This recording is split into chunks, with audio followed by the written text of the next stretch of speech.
Hello and welcome बच्चों। तो एक बार फिर मैं आपके सामने आ गया हूँ कैमरा ऑन करके। आज स्टार्ट करेंगे चैप्टर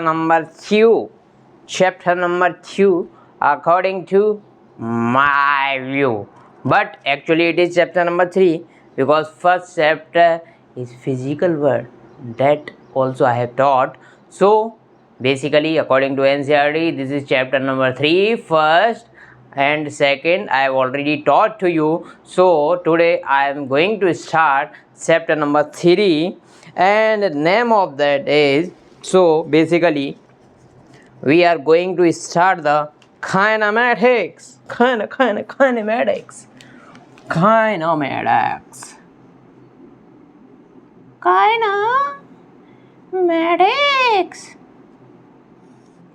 काइनेमेटिक्स स्टार्ट करने वाले हैं अपन बच्चों। तो ये काइनेमेटिक्स क्या है? काइनेमेटिक्स में basically in this chapter particular chapter we are going to study about the one dimensional motion.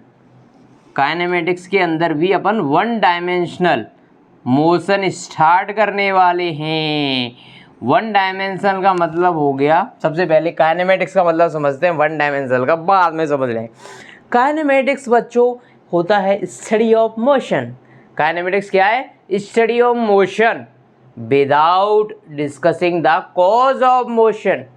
अच्छा, ऐसा कैसे हो सकता है सर?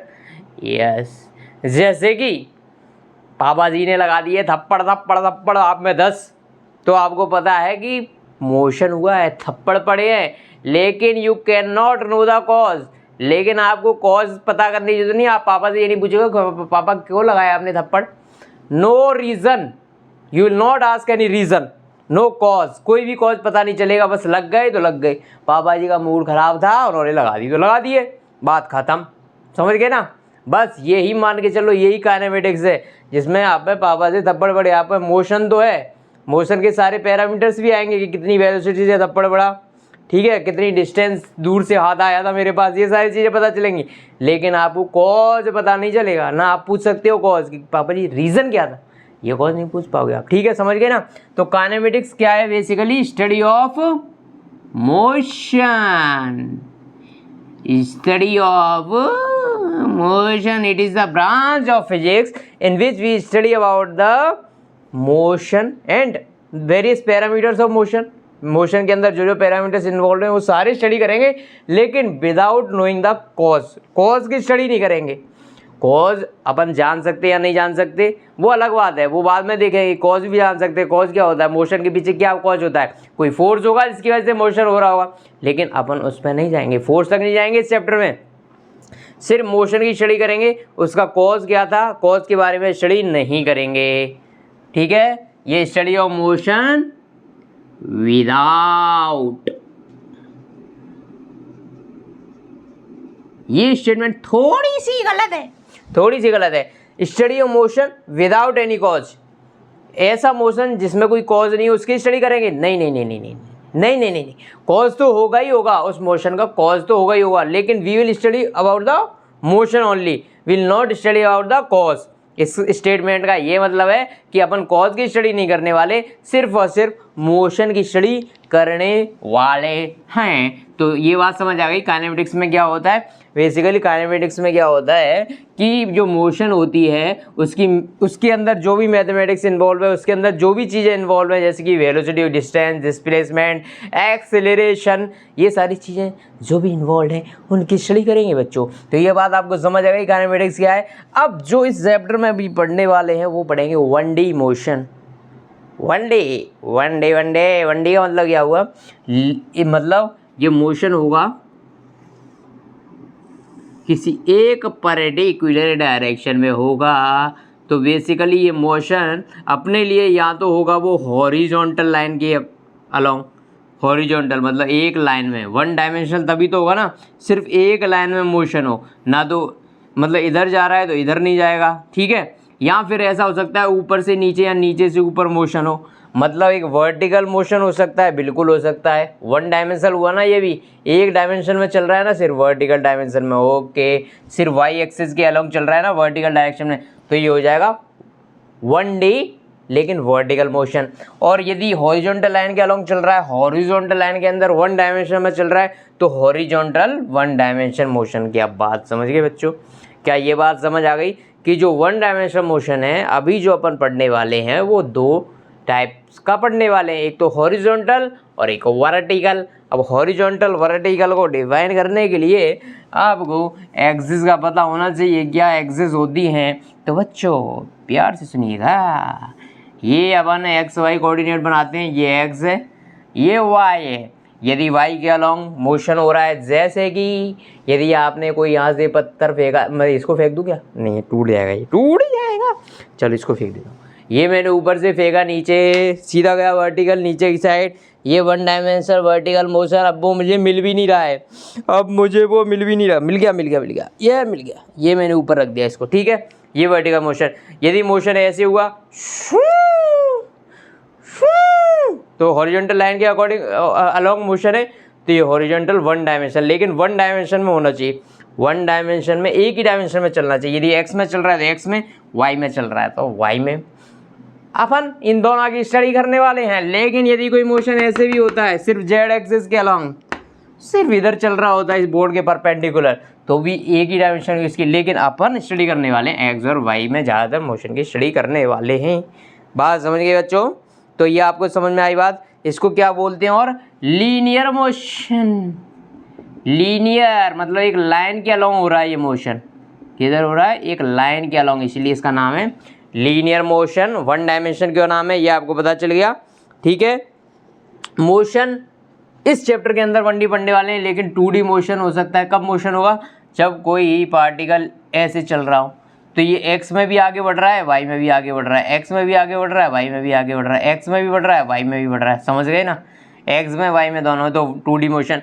3D मोशन भी हो सकता है यदि कोई पार्टिकल पार्टी मैं बना देता हूँ ये है अपना प्यारा प्यारा क्यूब।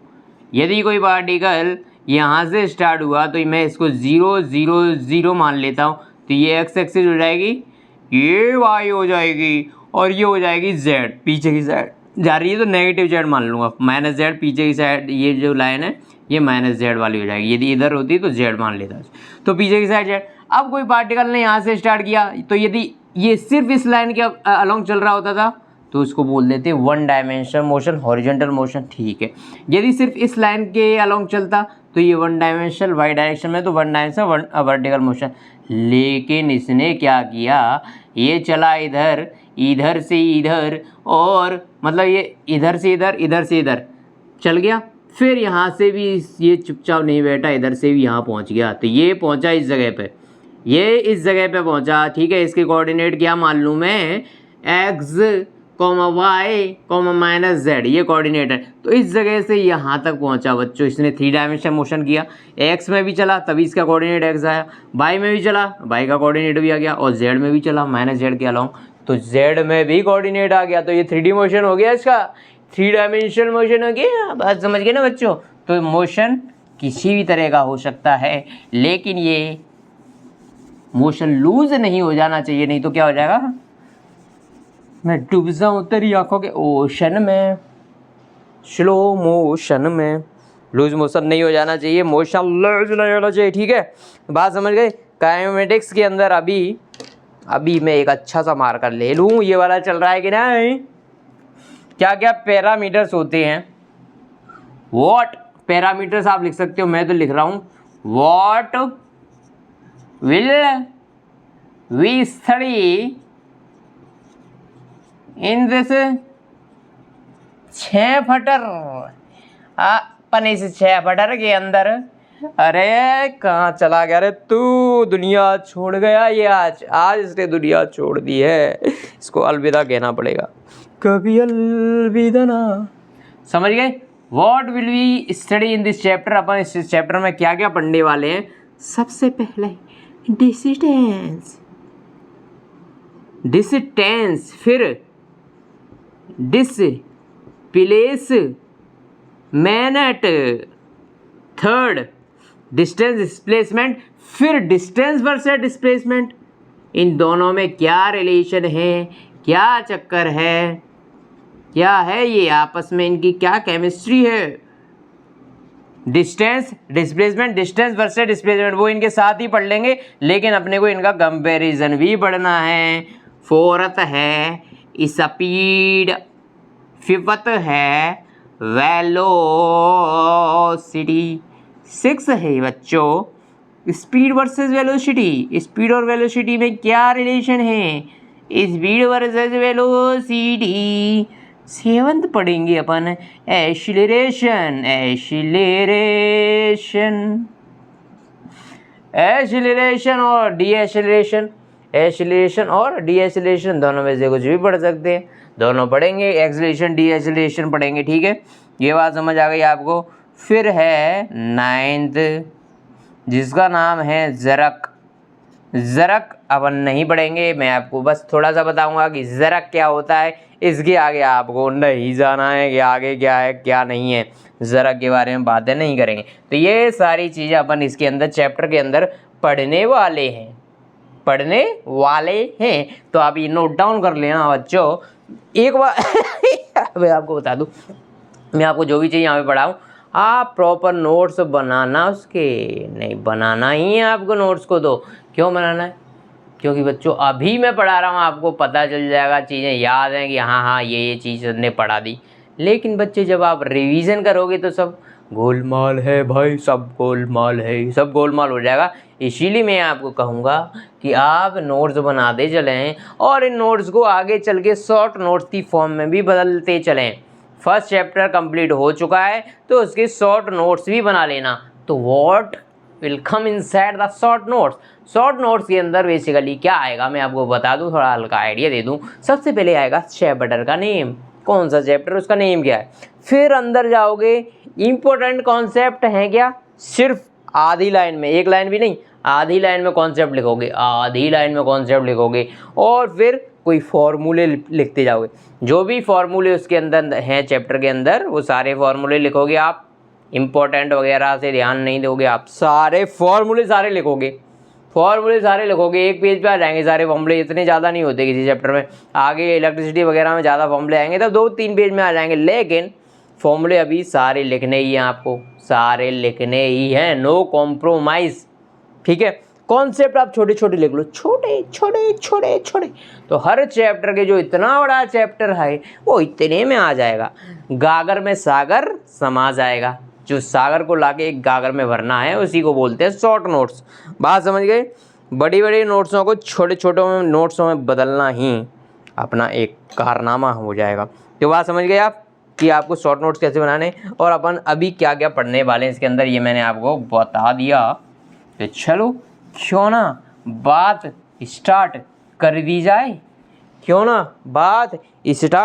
दी जाए, तो मैं एग्जाम्पल लूँगा अपनी प्यारी NCERT वाला। अरे ये फ़ोन हिल गया। देखो NCERT ने एक एग्जाम्पल लिया है, वही एग्जाम्पल से मैं स्टार्ट कर दूं यदि आप चाहो तो बच्चों पेन और पेपर और दिल थाम के बैठिए, अब स्टार्ट करेंगे। डिस्टेंस, इसके लिए मैं आपको एक डायग्राम बना के देता हूँ। ये डायग्राम है क्या सर? यस, ये डायग्राम है।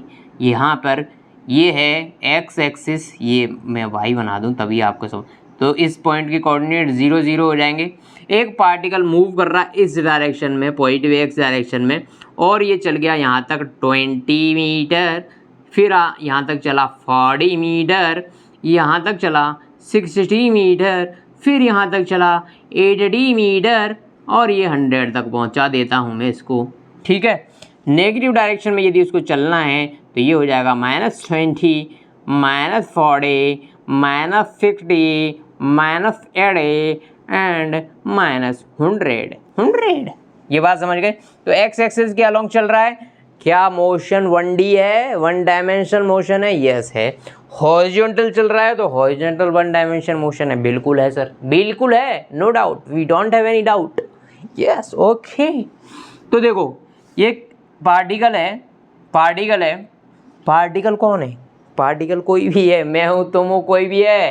काइनेमेटिक्स के अंदर बड़ी बड़ी चीज़ों को छोटा छोटा बताते हैं, मतलब अपन इसमें ज़्यादातर बॉडीज़ हैं उनको पार्टिकल कंसीडर करके चलेंगे, as a small body as a particle consider करके चलते हैं इसके अंदर, ठीक है।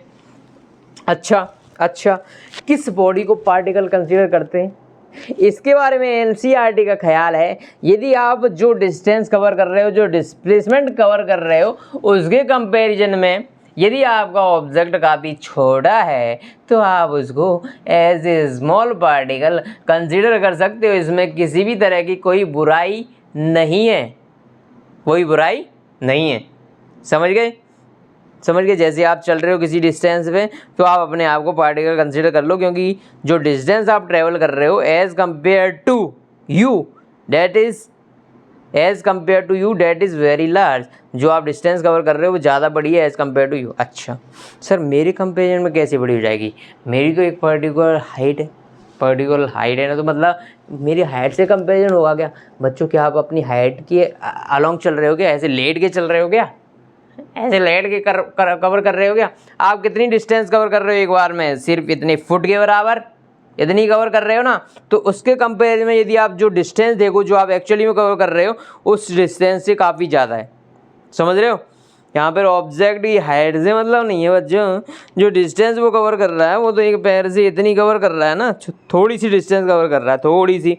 और जो डिस्टेंस चल रहा है, जो एक्चुअल डिस्टेंस वो चल रहा है शुरू से लेकर एंड तक, वो काफ़ी ज़्यादा है। तो मतलब एनसीईआरटी कुल मिला के आपसे ये बोलती है, यदि ऑब्जेक्ट के कंपेरिजन में ट्रैवल की भी डिस्टेंस काफ़ी ज़्यादा है तो आप ऑब्जेक्ट को एक पार्टिकल कंसीडर कर सकते हो। इसमें कोई भी बुरा नहीं मानेगा आपकी बात का। समझ गए बात? तो मैं पार्टिकल कंसीडर कर रहा हूँ। तो मैंने बोला आपसे कि जो पार्टिकल है वो स्टार्ट हुआ और चला 20 तक, तो बताओ इसने कितनी डिस्टेंस कवर करी? 20 मीटर। इनिशियल पॉइंट से फाइनल पॉइंट तक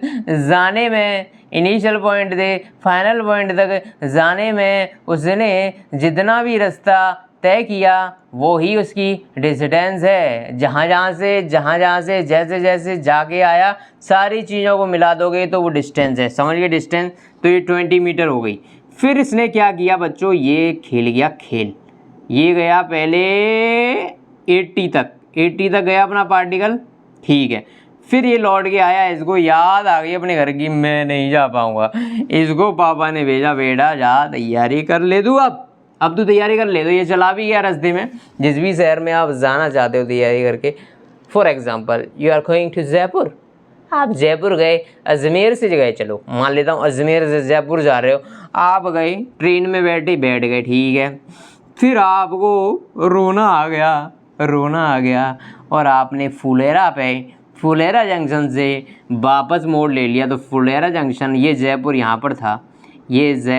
पर था, और आपने फुलेरे से आपने क्या किया? वापस रिटर्न आ गए और आप वापस आ गए अजमेर। ये अजमेर था और अजमेर में वापस आ गए फुलेरा से। तो बताओ बच्चों, आपने कितनी डिस्टेंस कवर करी? टोटल डिस्टेंस कितनी कवर हुई? देखो, पहले आप 80 मीटर आगे गए, यस 80 मीटर आगे गए, यस सर। फिर आप 80 मीटर पीछे आ गए, यहाँ से घर पे आ गए वापस अजमेर, तो 80 मीटर पीछे आ गए। तो इसका मतलब टोटल डिस्टेंस कितनी कवर करी? Total distance equal to 80 + 80 equal to 160 metre. इतनी डिस्टेंस आपने कवर कर ली, ठीक है। ये वैल्यू किलोमीटर में होती तो और भी मज़ा आ जाता। क्यों मज़ा आ जाता? क्योंकि मैं डिस्टेंस का एग्जांपल दे रहा हूँ, किलोमीटर में है ना, जयपुर, अजमेर, फुलेरा, वो सारी चीज़ें किलोमीटर में, इसलिए। तो क्या बात आप समझे? डिस्टेंस में क्या करना है? आप जहाँ से भी, कहीं से भी, कुछ भी कर रहे हो, वो सारी चीज़ें आपको ऐड करनी है फाइनली।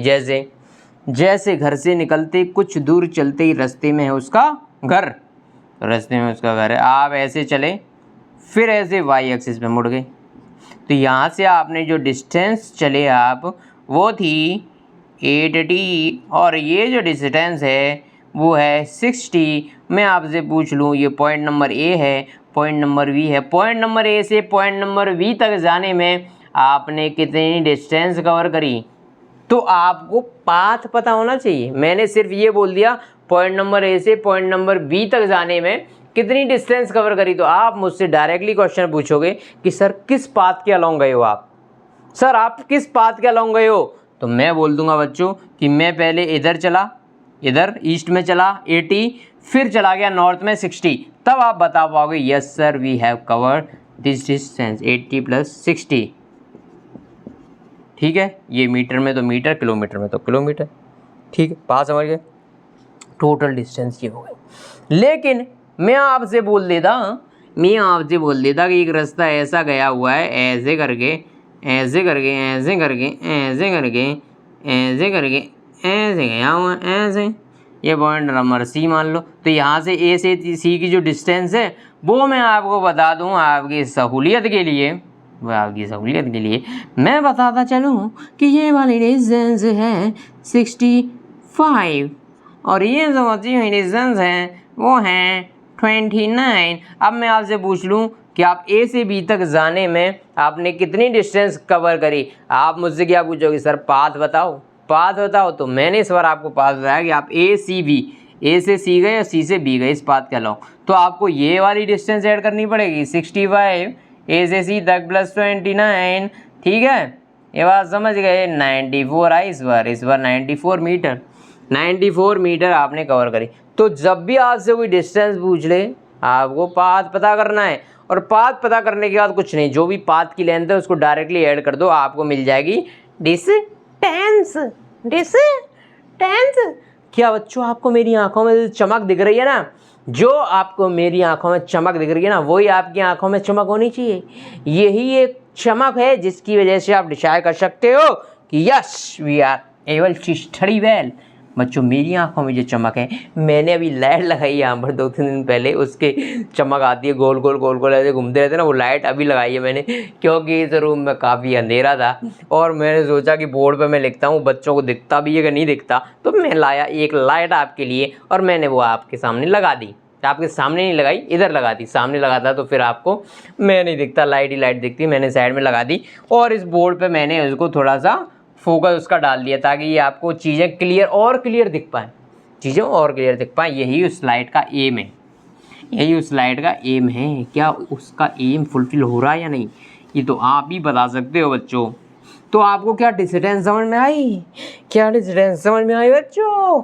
अच्छा मुझे एक बात बताओ, ये एक सर्किल है, ये क्या है, एक सर्किल है जिसकी रेडियस बच्चों, मैं आपको बताता चलूँ कि ये 10 सेंटीमीटर है और मैंने आपसे पूछ लिया कि ये पॉइंट नंबर ए है, ये एक पाथ है एक्स एक्सिस के अलाउंग, ये रहा एक पाथ एक्स एक्सिस। अब मैं पूछता हूँ इसको मैं कंप्लीट रोटेशन करा दूँ, मैं इसको क्या करा दूँ, कंप्लीट रोटेशन करा दूँ, मतलब ए पॉइंट वापस ग्राउंड पे इधर आ जाए इधर, तो बताओ इसने कितनी डिस्टेंस कवर कर ली। ए पॉइंट वापस यहाँ आ गया ना नीचे, तो इसने पूरा एक रोटेशन कंप्लीट कर लिया। अब बताओ इसने एक्स एक्सिस के अलोंग कितनी डिस्टेंस ट्रेवल करी, कितनी डिस्टेंस ट्रेवल करी, तो बताओ ये कितनी डिस्टेंस ट्रेवल करेगा। यदि ये पूरा 360 रोटेट हो जाएगा तो ये उतना ही ट्रेवल करेगा जितनी इसकी क्या है, जितनी इसकी आउटर सरकमफेरेंस है ना, सरकमफेरेंस के इक्वल ये डिस्टेंस आएगी, क्योंकि ये पूरी सरकमफेरेंस के इक्वल चल देगा आगे। ये जो आगे चलेगा। मेरे पास किधर है क्या कोई सर्किल तो नहीं है। आज मैं अपनी वॉच का सर्किल बना देता हूँ, आप वॉच करो इस बात को वॉच करो कि मैंने वॉच का सर्किल बना दिया। ये मैंने मान लिया सर्किल है, ये क्या है, सर्किल है, ये सर्किल है और ये रहा अपना सर्किल। मैं इसको पॉइंट ए मान रहा हूँ, ये नोब है ना, ये इसकी ये नोक देख रही है, ये ए पॉइंट है। तो बच्चों जैसे इसने ऐसे घूमना स्टार्ट किया, घूमा घूमा, ये इसकी लाइन के अलाउंग घूमता गया, वापस इसको नीचे आना है, ये देखो ये वापस नीचे आ गया, ये पॉइंट यहीं पे आ गया वापस, तो मतलब इसने 360 रोटेशन कंप्लीट कर लिया। अब बताओ इसने कितनी डिस्टेंस कवर करी, इसकी सरकमफेरेंस के इक्वली करी ना, इसकी सर्किल की सरकमफेरेंस के इक्वली डिस्टेंस कवर करी। देखो वापस देखो, ये आधा चल रहा होता तो आधी सरकमफेरेंस, लेकिन ये पूरा रोटेट किया है तो इसने पूरी सरकमफेरेंस के इक्वल डिस्टेंस कवर कर ली। तो सरकमफेरेंस कितनी होती है सर्किल की, 2 पाई आर। तो इसने एक्स एक्सेस के अलॉन्ग जो डिस्टेंस ट्रेवल करी वो 2πr है, 2πr है। 2 इंटू फाइव की वैल्यू मल्टीप्लाइड बाय आर है 10 सेंटीमीटर। तो यहाँ से जो भी वैल्यू आएगी वो आपकी डिस्टेंस इसने एक्स एक्सिस के अलॉन्ग कितनी कवर करी वो आ जाएगी। बात समझ में आती है या नहीं आती है? आ गई ना? डिस्टेंस, अरे ओ डिस्टेंस, डिस्टेंस, अरे ओ डिस्टेंस समझ में आ गई? तो एक चीज़ आप यहाँ पे लिख लो, distance, distance is a scalar quantity, quantity. जो डिस्टेंस है बच्चों वो कैसी क्वांटिटी होती है? स्केलर। स्केलर क्वांटिटीज वो होती हैं बच्चों जिसके पास मैग्नीट्यूड तो होता है लेकिन कोई डायरेक्शन नहीं होती है, भटकी हुई होती है चीज़ें, भटकी हुई। जैसे आप भटक रहे हो ना अभी, क्या करूँ हाय, क्या क्या पढ़ूँ सर, क्या पढ़ूँ, मैथ पढ़ूँ, फिजिक्स पढ़ूँ, क्या पढ़ूँ, साइंस पढ़ूँ, क्या पढ़ूँ, कॉमर्स ले लूँ क्या सर, कॉमर्स ही ले लूँ क्या सर, सर क्या आर्ट्स ले लूँ ना, उसमें तो और बस 1-2-4 दिन पढ़ना है हो गया। क्या करूँ सर, इस ज़िंदगी में बड़ी तन्हाई चल रही है, बड़ी परेशानी चल रही है। तो ये जो परेशानी जो भटकाव है वो ही स्केलर क्वांटिटी है। आपके पास डायरेक्शन नहीं है, मतलब यदि आपके पास कोई प्रॉपर डायरेक्शन नहीं है लेकिन मैग्नीट्यूड है, जैसे अभी डिस्टेंस में मैंने क्या किया, कोई वैल्यू कैलकुलेट करी ना, वैल्यू तो निकाल ली थी, हर एक केस में वैल्यू निकाल ली थी ना, वैल्यू निकाल ली थी ना, लेकिन कोई डायरेक्शन थी क्या? एक पर्टिकुलर डायरेक्शन थी? नहीं। मैंने जो अभी पाथ बनाया था ऐसे करके, ऐसे पाथ, तो मैं जब इससे इस वाले पाथ से गया था तब भी मैंने डिस्टेंस निकाल ली थी, और इधर ऐसे करके गया था तब भी मैंने डिस्टेंस निकाल ली। ए से बी सब जा रहे हैं तो मेरे पास कोई पर्टिकुलर डायरेक्शन नहीं है, मैं किसी डायरेक्शन में भी जाऊँगा मैं डिस्टेंस निकाल दूंगा। तो डिस्टेंस कैसी क्वांटिटी है? स्केलर, जिसका मैग्नीट्यूड तो होता है, मतलब 8 और 6, 140 वैल्यू आई थी ना इधर, और इधर कितनी आई थी? 90। तो ये वैल्यू तो आई थी, वैल्यू तो आई थी, लेकिन बच्चों इसकी कोई पर्टिकुलर डायरेक्शन थी क्या? किसी डायरेक्शन में चलना है तभी इसको डिस्टेंस बोलूँगा, ऐसा कुछ था? नहीं था। तो इसके पास सिर्फ क्या होती है? मैग्नीट्यूड होता है, इसके पास डायरेक्शन नहीं होती। तो ये कैसी क्वांटिटी है? स्केलर। वेक्टर क्वांटिटीज़ वो होती हैं जिनके पास मैग्नीट्यूड भी हो और डायरेक्शन भी हो। तो डिस्टेंस समझ में आ गई आपको? डिस्टेंस कैसी क्वांटिटी है? Scalar, scalar, scalar.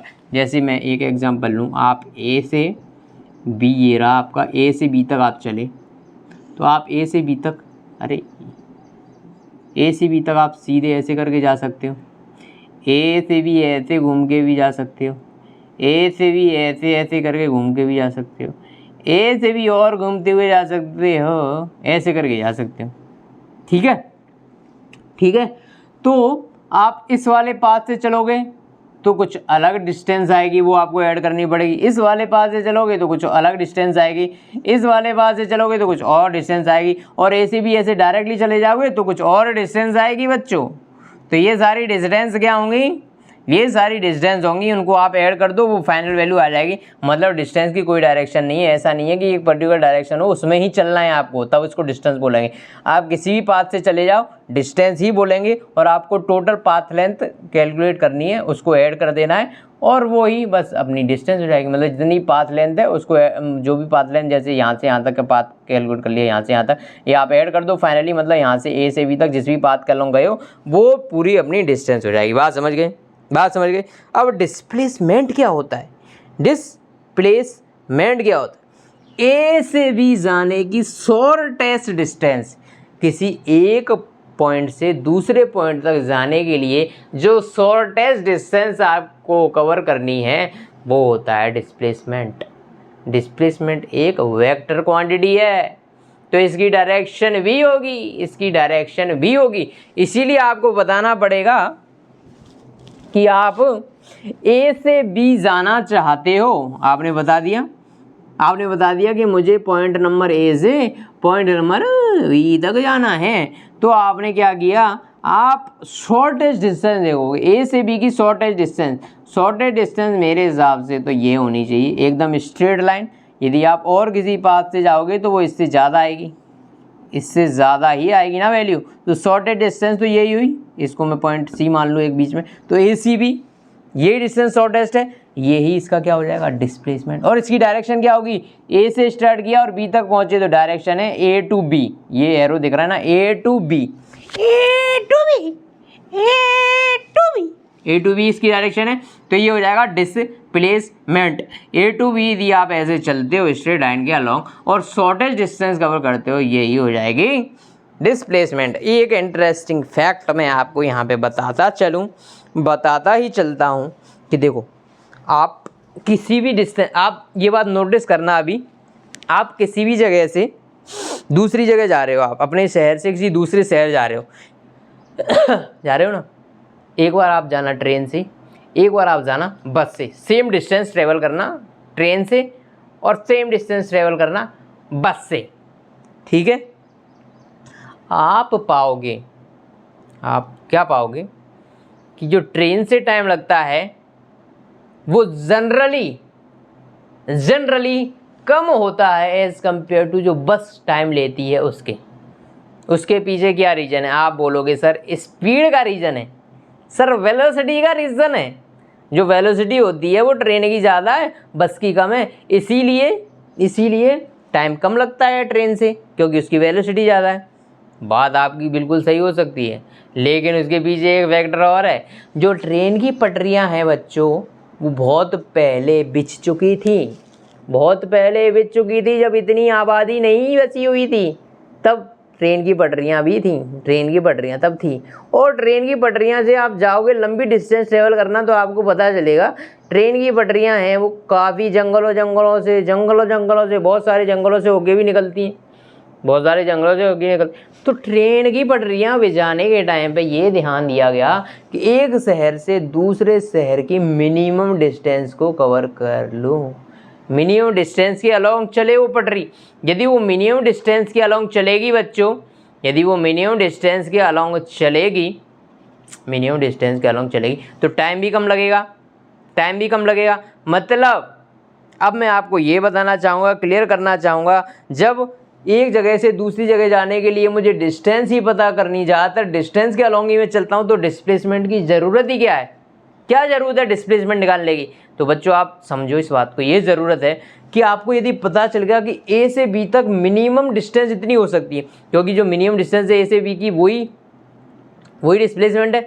यदि आपको मिनिमम डिस्टेंस पता चल गई तो आप जो भी ट्रांसपोर्टेशन सिस्टम डिज़ाइन करोगे, चाहे रेलवे हो चाहे बस हो, तो आप इस चीज़ को दिमाग में रखोगे कि यदि मैं इस पाथ के अलॉन्ग चलता हूँ तो मुझे मिनिमम डिस्टेंस कवर करनी पड़ेगी। तो मैं क्या कोशिश करूँगा, या तो एग्जैक्टली जो मिनिमम डिस्टेंस वाला पाथ है वो बना पाऊँ, या फिर इसके जितना पास हो सके, जितना पास वाला पाथ हो सके वो बनाऊँ। ऐसा नहीं दूर से लेके आ जाऊँ तो ज़्यादा डिस्टेंस। तो मतलब आपको यदि डिस्प्लेसमेंट पता चल गया तो आप वेक्टर डिज़ाइन कर पाओगे। वैसे तो ये कॉन्सेप्ट लगता है थ्योरेटिकल कॉन्सेप्ट है सर, ऐसा थोड़ी होता है सर। किसी एक जगह से दूसरी जगह जाएंगे ना तो डिस्टेंस ही मायने रखेगी, डिस्प्लेसमेंट के क्या मानी। तो ये आप समझ गए, डिस्प्लेसमेंट आपको बताता है कि मिनिमम टाइम कितना लग सकता है। मिनिमम टाइम कैसे लगेगा, यदि आप सेम वेलोसिटी से इस पाथ के अलॉन्ग चलो और सेम वेलोसिटी से इस पाथ के अलॉन्ग चलो, तो ये शॉर्टेस्ट डिस्टेंस कवर करने में कम टाइम लगेगा ना। बात समझ गए ना, क्योंकि डिस्टेंस क्या होता है, वेलोसिटी इनटू टाइम। यदि डिस्टेंस कम वेलोसिटी सेम है तो टाइम भी कम, यदि डिस्टेंस कम है तो टाइम भी कम लगेगा, यदि वेलोसिटी सेम है तो। ये डिस्टेंस वेलोसिटी वगैरह भी आगे बढ़ेंगे, लेकिन ये बात समझ आ गई। देखो अब मैं आपको दूसरी तरीके से समझाने की कोशिश करूँ। आपको जाना है आपके घर से उसके घर, आपको जाना है अपने घर से उसके घर, लेकिन रास्ते कैसे बने हुए, ये आपका घर, ये आपकी गली, ये घर, फिर ये घर, इधर फिर घर, फिर इधर चला मार्केट आ गया, ये मार्केट है, मार्केट में पाँव पाँव हो रहा है। फिर आपको ऐसे साइड से गली से होके निकलना पड़ेगा, ठीक है। फिर और घर आए, फिर और इधर ट्रैफिक आ गया, ऐसे करके मुड़ गए आप, फिर ये उसका घर आ गया उसका घर। बच्चों आपको कितनी डिस्टेंस कवर करनी पड़ी, देखो पहले मार्केट से निकले, फिर इधर ट्रैफिक में उलझे, फिर जाके यहाँ पे पहुँचे। लेकिन आपको पता चल जाए कि मैं डायरेक्ट उड़ के पहुँच सकता हूँ, डायरेक्ट शक्तिमान बन सकते हो आप। या फिर आपने एक बार आपने ठान लिया कि मुझे इसके घर जाना है, मुझे पैसे चाहिए, पैसे मेरे पास भौंकते हैं, बहुत पैसे हैं, तो मैंने प्राइवेट जेट ही ले लिया अपना और उसके घर तक जाने के लिए डायरेक्ट ये जो मिनिमम डिस्टेंस है जिसको डिस्प्लेसमेंट बोल सकते हो आप, पॉइंट नंबर ए आपका घर, पॉइंट नंबर बी है उसका घर, ए से बी तक यदि आपको डिस्प्लेसमेंट पता चल गया तो क्या आपके पास जो जेट है उसको आप मार्केट से होके लेके जाओगे? नहीं लेके जाओगे ना, आप शॉर्टेज डिस्टेंस कवर करोगे। तो शॉर्टेज डिस्टेंस कवर पता करने के फायदे पता चले, डिस्प्लेसमेंट यदि आपको पता है तो आप जो भी सिस्टम, ट्रांसपोर्टेशन सिस्टम डिज़ाइन करोगे, जो भी ट्रेन के लिए पटरियाँ, बस के लिए और ये बस के लिए सड़कें वगैरह, तो आप इस चीज़ को माइंड में रखते हुए चलो। ठीक है, डिस्टेंस डिस्प्लेसमेंट समझ आए। डिस्प्लेसमेंट क्या होता है? एक पॉइंट से दूसरे पॉइंट की मिनिमम डिस्टेंस जो होती है वही। तो डिस्टेंस डिस्प्लेसमेंट समझ आ गया ना आपको? डिस्प्लेस समझ आ गया। आप मुझे ये बताओ डिस्टेंस और डिस्प्लेसमेंट में क्या रिलेशन होगा? डिस्टेंस और डिस्प्लेसमेंट में क्या रिलेशन होगा? आप पॉइंट नंबर ए से चले पॉइंट नंबर बी तक, आप ऐसे भी चले, सी मान लेता हूँ, इसको डी मान लेता हूँ, फिर आप ऐसे भी चले, इसको मान लेता हूँ ई, फिर आप ऐसे भी चले, ऐसे मान लेता हूँ। ठीक है, path number ADB, ACB, AEB, AFB, इन पाथ के अलोंग आप चले। मैं आपसे ये पूछना चाहूँगा, पॉइंट नंबर ए से और बी के बीच में, पॉइंट नंबर ए से बी के बीच में डिस्टेंस और डिस्प्लेसमेंट में क्या रिलेशन होगा? जो रिलेशन है वो यूनिवर्सल है, हमेशा वैलिड रहेगा, लेकिन मैं इस पाथ के लिए पूछ रहा हूँ आपसे। आप मुझे बताओ पॉइंट नंबर ए से पॉइंट नंबर बी के लिए डिस्टेंस और डिस्प्लेसमेंट में क्या रिलेशन है? क्या डिस्टेंस ग्रेटर देन है डिस्प्लेसमेंट के? बताइए बच्चों, क्या डिस्टेंस लेस देन है डिस्प्लेसमेंट के? बताइए क्या distance greater than equal to है डिस्प्लेसमेंट के? क्या distance less than equal to है डिस्प्लेसमेंट के? बताइए बच्चों, बताइए, अरे बताइए। तो देखो, डिस्प्लेसमेंट मतलब मिनिमम डिस्टेंस, तो इसका मतलब जो डिस्प्लेसमेंट मिनिमम डिस्टेंस है, तो इसका मतलब ये हुआ कि displacement is always less than distance. Distance के कंपेरिजन में डिस्प्लेसमेंट हमेशा ही कम होगा। क्यों? क्योंकि उसकी डेफिनेशन यही है कि जो मिनिमम डिस्टेंस होगी एक पॉइंट से दूसरे पॉइंट के बीच में, जो मिनिमम डिस्टेंस होगी वही डिस्प्लेसमेंट होगा, मतलब डिस्प्लेसमेंट हमेशा कम होगा डिस्टेंस से। एक केस ऐसा है जब डिस्टेंस और डिस्प्लेसमेंट बराबर हो जाएंगे, जब आप इसी लाइन के अलोंग चलो, ADB पाथ के अलोंग चलो, तो जितना डिस्टेंस है उतना ही डिस्प्लेसमेंट है। उस केस में दोनों क्या है? इक्वल। डिस्टेंस और डिस्प्लेसमेंट इक्वल हो जाएंगे। इसका मतलब distance is greater than equal to distance. Distance हमेशा डिस्प्लेसमेंट से या तो बड़ी होगी, या एक केस ऐसा है जब वो बराबर हो सकती है। कब? जब आप शॉर्टेस्ट पाथ के अलोंग ही चल रहे हो। ठीक है, तो क्या मैं ADB को यदि डिस्टेंस बोल दूं तो कोई बुराई है? कोई बुराई नहीं है, कोई भी बुराई नहीं है। ये मिनिमम डिस्टेंस है ADB के बीच में, बस आप ऐसे बोल सकते हो आप डिस्टेंस को।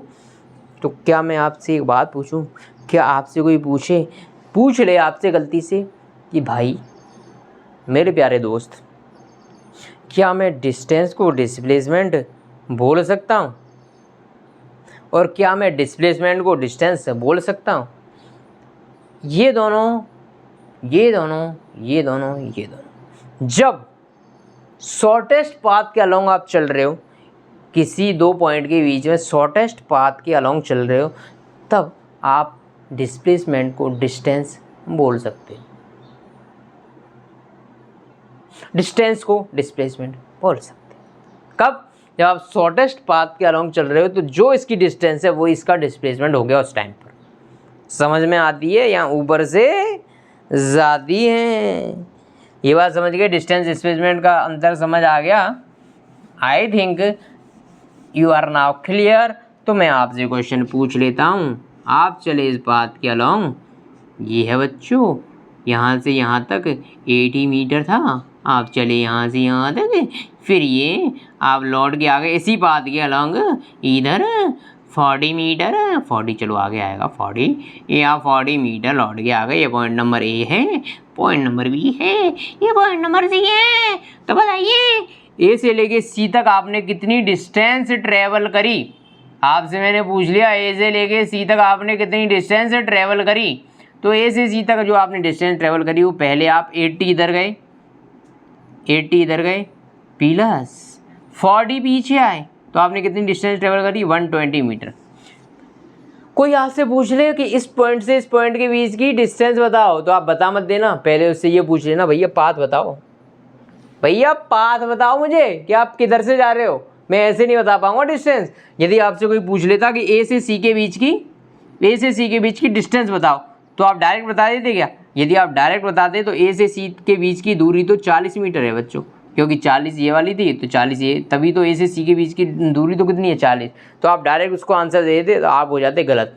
कोई भी आपसे पूछ ले कि भैया एक बिंदु से लेके दूसरे बिंदु तक की डिस्टेंस बताओ, आपको पूछना है तुरंत कि भैया पाथ बताओ। क्या बताओ भैया? पाथ बता दो। ऐसे नहीं बता पाऊंगा मैं, पाथ बताओ मुझे। यदि पाथ बता दिया ना तो पाथ बता दिया, फिर आप बता पाओगे। ए से बी तक गए 80 मीटर, लौट गया है 40, तो 120 मीटर ये डिस्टेंस हो गई। कोई भी दो पॉइंट के बीच में आपसे डिस्टेंस पूछ ले, आप क्या पूछ लोगे उससे?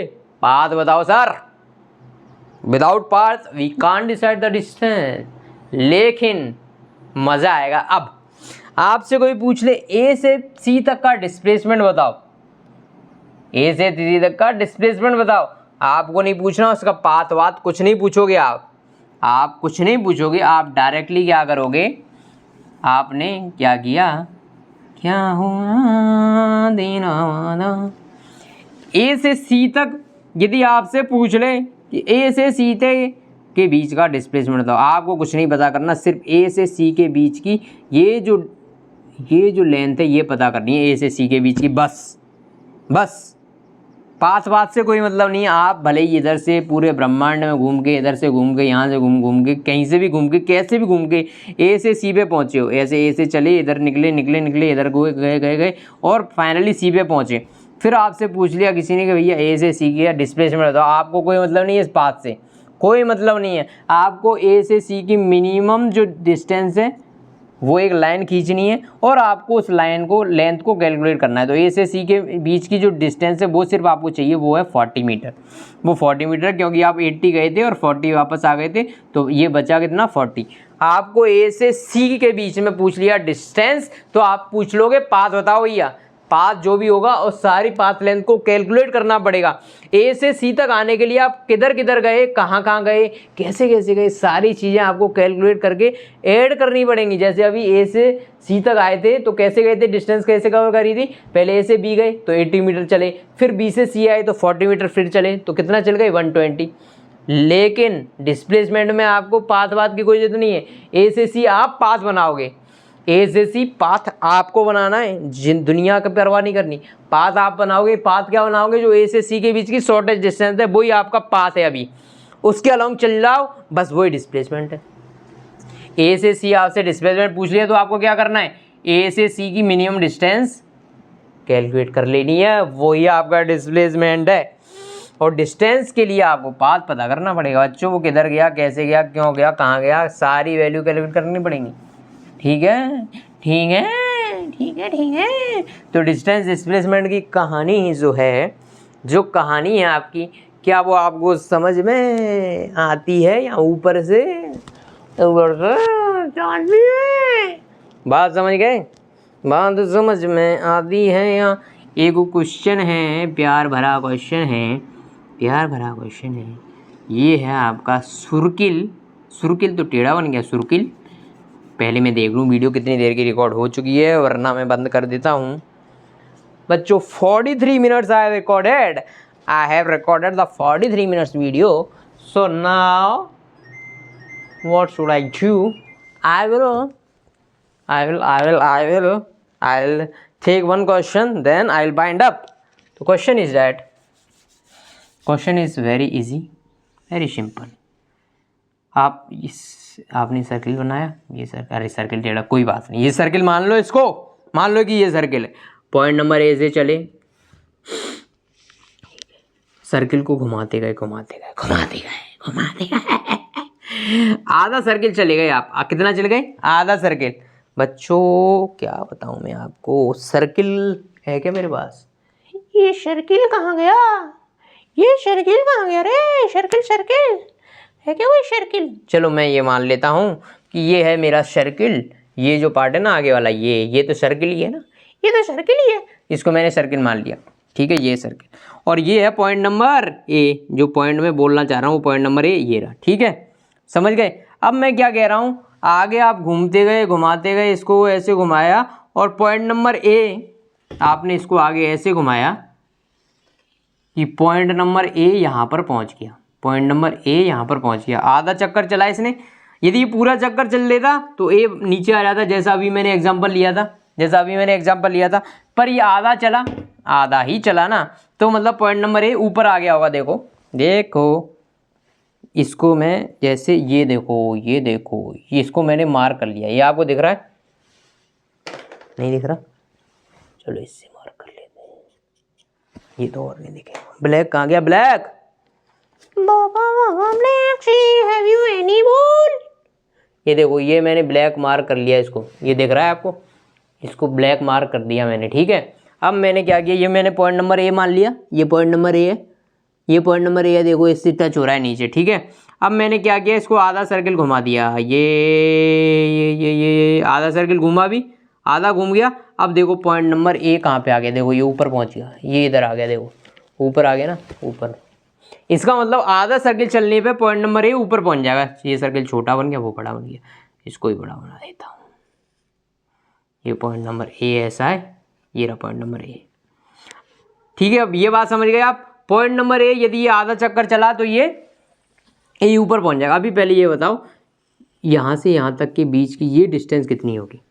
ये आधा चक्कर चला है, पूरा चक्कर चलता तो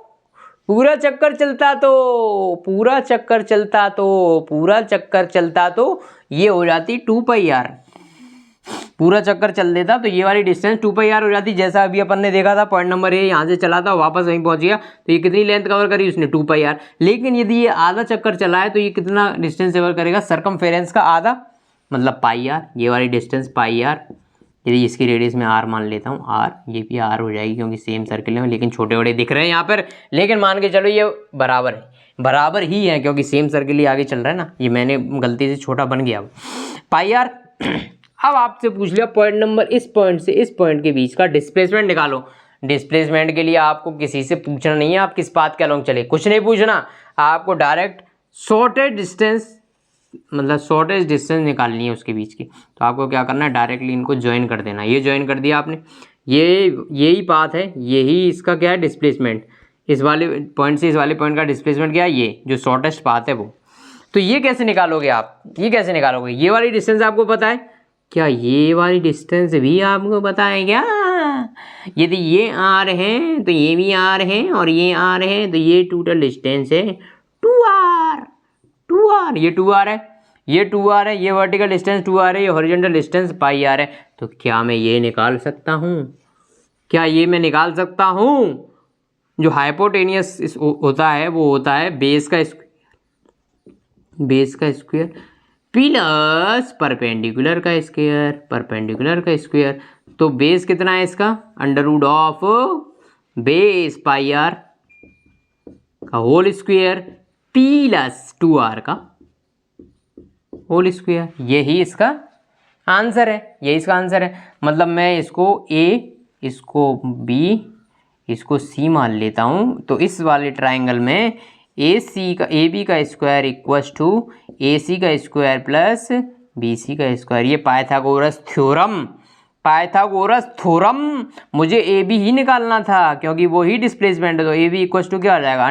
√of AC square plus BC square. AC की वैल्यू πr है, πr का होल स्क्वायर प्लस BC की वैल्यू 2r है, तो 2r का होल स्क्वायर। बात समझ में आ गई ना बच्चों? ये छोटे मोटे कुछ बेहतरीन आपको मैंने जुबा केसरी कर दिया। ये बात समझ गए? ये डिस्टेंस डिस्प्लेसमेंट का क्वेश्चन कैसा लगा आपको? कमेंट करके बता दिया। और कोई क्वेश्चन ले लेते हैं।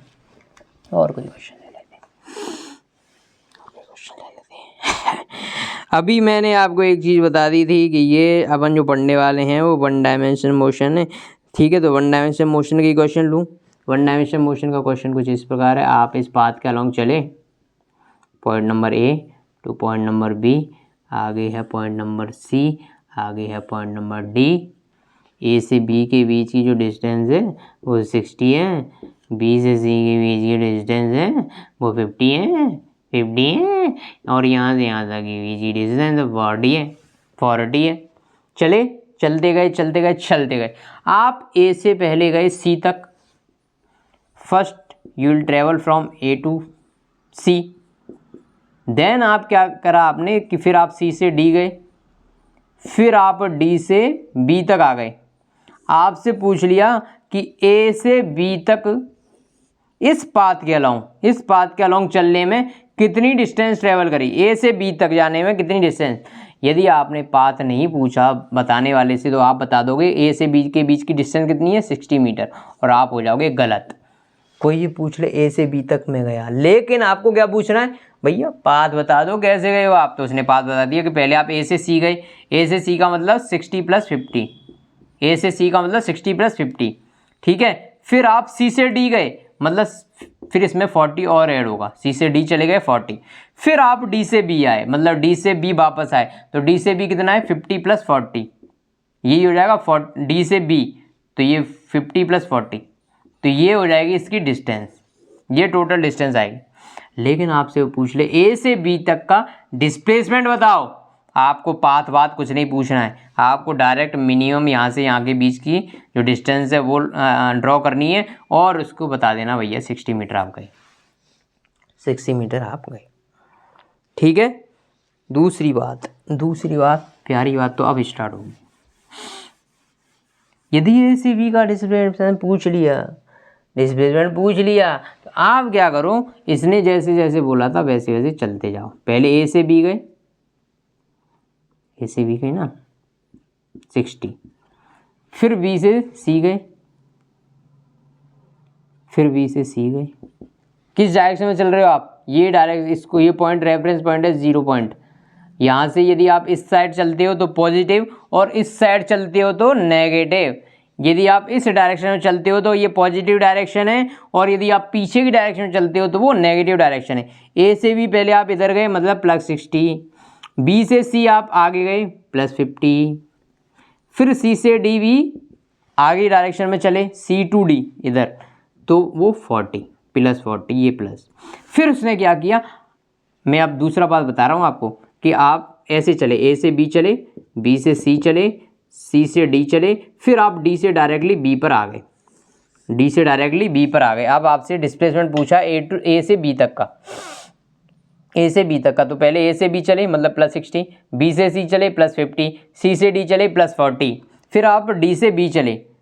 अब डी से बी जब आप चलोगे तो मतलब नेगेटिव डायरेक्शन में चल रहे हो भैया, नेगेटिव डायरेक्शन में चल रहे हो, तो डिस्प्लेसमेंट पॉजिटिव और नेगेटिव दोनों होता है, क्योंकि डिस्प्लेसमेंट कैसी क्वांटिटी है, displacement is a vector quantity. Vector quantity में पॉजिटिव डायरेक्शन भी होगी और नेगेटिव डायरेक्शन भी होगी। तो पॉजिटिव डायरेक्शन कौन सी है, पॉजिटिव एक्स एक्सिस के अलोंग, पॉजिटिव डायरेक्शन मतलब इधर एक्स एक्सिस के पॉजिटिव डायरेक्शन के अलोंग, ये पॉजिटिव डायरेक्शन है। और यदि रिवर्स चलोगे आप तो वो नेगेटिव डायरेक्शन है। तो डी से बी तक की जो अभी चल रहे हो आप डिस्प्लेसमेंट, वो कैसा हो जाएगा, नेगेटिव। नेगेटिव में कितना, 50 + 40 मतलब -90, 50 + 40 यानी कि 90। अब आपसे पूछ लिया ए से बी तक का डिस्प्लेसमेंट बताओ, तो आपको ए से बी तक का डिस्प्लेसमेंट बताने के लिए आपको ये सारी चीज़ें ऐड करनी है। तो 60 + 50 + 40 - 90 = 60। वो तो डायरेक्टली भी आ गया ना, ए से बी तक की वैल्यू डायरेक्टली। लेकिन इसका कुछ इम्पोर्टेंस है बच्चों, आगे जाके आपको समझ में आएगी बात, कि जब डिस्टेंस और डिस्प्लेसमेंट में जब बात आती है तो डिस्प्लेसमेंट पॉजिटिव भी होगा नेगेटिव भी होगा। पॉजिटिव कब है, जब जो एक्स एक्सिस, मतलब अपन एक साइन कन्वेंशन ले रहे हैं, बस साइन कन्वेंशन लेके चल रहे हैं कि यदि आप पॉजिटिव डायरेक्शन में चल रहे हो तो प्लस लेना है उसको, नेगेटिव डायरेक्शन में चल रहे हो तो आपको माइनस ले लेना। बस ये साइन कन्वेंशन आपको लेना ही है, ये याद रखना। यदि पॉजिटिव एक्सिस के अलोंग चल रहे हो तो पॉजिटिव ले लो इसको, और नेगेटिव के अलॉन्ग चल रहे हो तो डिस्प्लेसमेंट को नेगेटिव ले लो, बस ये बात याद रखना। और डिस्प्लेसमेंट निकालने के लिए डायरेक्शन के अकॉर्डिंग ही आपको वैल्यू लेनी पड़ेगी। पॉजिटिव डायरेक्शन की वैल्यू पॉजिटिव लोगे, नेगेटिव डायरेक्शन की वैल्यू नेगेटिव लोगे। ये सारी चीज़ें आप दिमाग में रखना, ये बहुत ही इंपॉर्टेंट बात है। अभी आपको लग रहा होगा सर ये फालतू की बात है, क्योंकि ए से बी तक की तो मैं डिस्टेंस डिस्प्लेसमेंट डायरेक्ट ही निकाल सकता हूँ, डायरेक्ट ही निकाल सकता था। आपने ये क्या किया, इधर इधर उधर, तो ये आप समझोगे, अभी धीरे धीरे समझोगे कि डिस्प्लेसमेंट में sign is very important, sign is very important. तो बच्चों आज का लेक्चर करता हूँ यहीं समापन। Thank you so much.